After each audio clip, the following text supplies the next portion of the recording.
Hey, CWGT here, Chris White, Google Training. So a lot of teachers have asked me about forms and different various reasons. More administrators have asked about it, but I've seen a lot of blog posts about why teachers might want to use Google Forms. So I thought that would be a good thing to do a video for you, the viewers, and hopefully that gives you some ideas, spark some creativity. If you have more questions, leave them down below, and I'll get back to you as soon as I can. And let's go take a look. So we'll start by looking at Google Forms and how you can use them in the classroom. If you Google Google Forms, ways for teachers to use, you'll get all these wonderful links.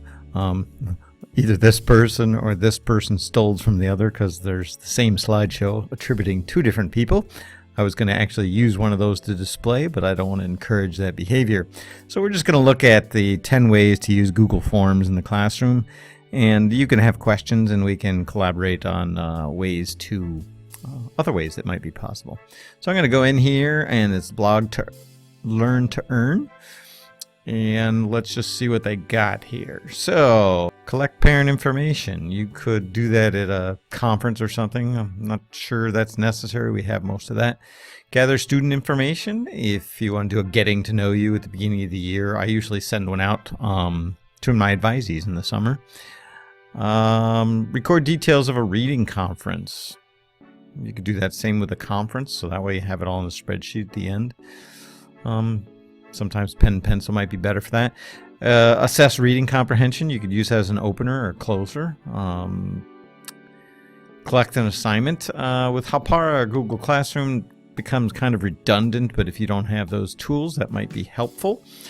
You can collect data for a math lesson. So you can take a survey of a bunch of classes all day and then use the information the next day.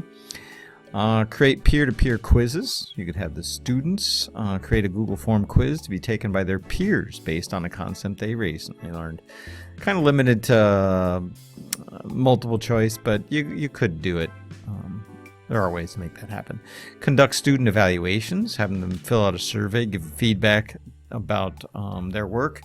Another neat one I saw, sort of the same thing, is you could ask the students what would be better at the end of a lesson, or what went well.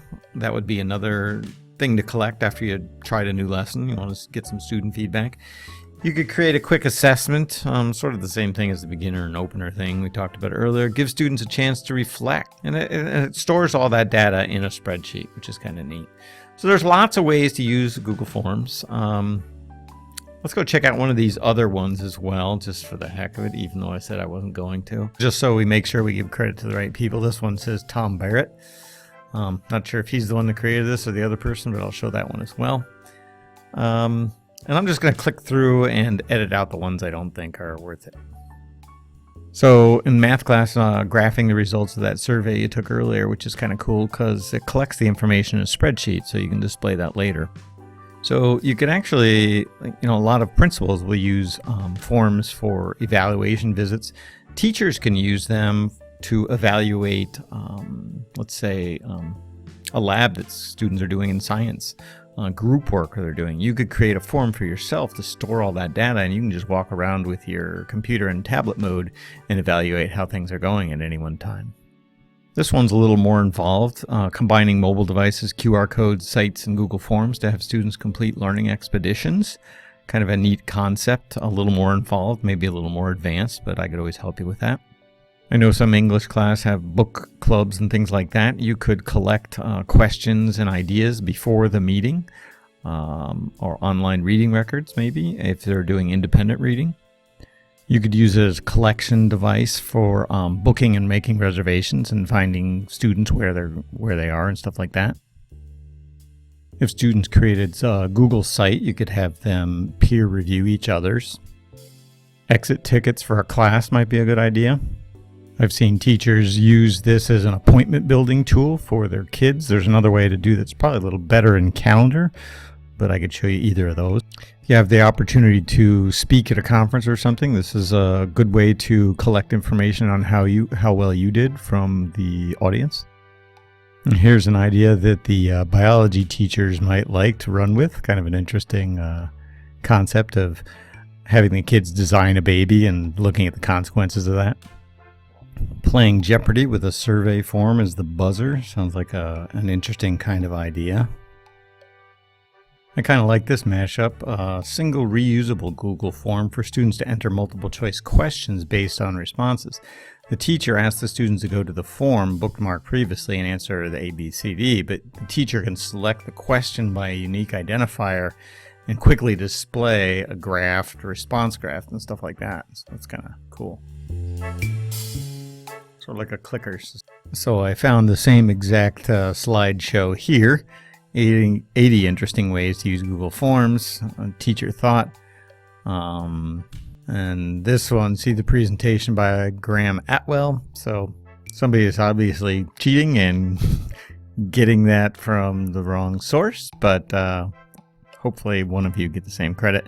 The title slides and stuff are the same, but if you look at some of these, they are the same slides we saw earlier. Unfortunate. That's a no-no, people. So hopefully that inspires you a little bit. You can find some reasons to use Google Forms maybe you hadn't thought of before. If you have other ideas, leave them below so other people can see them too. Anyway, give it a shot. Try it out. If you have questions, leave them below. I'll try to get back to you. If you like this video, please subscribe. It really inspires me when I see that number grow. That's the only thing keeping me motivated right now.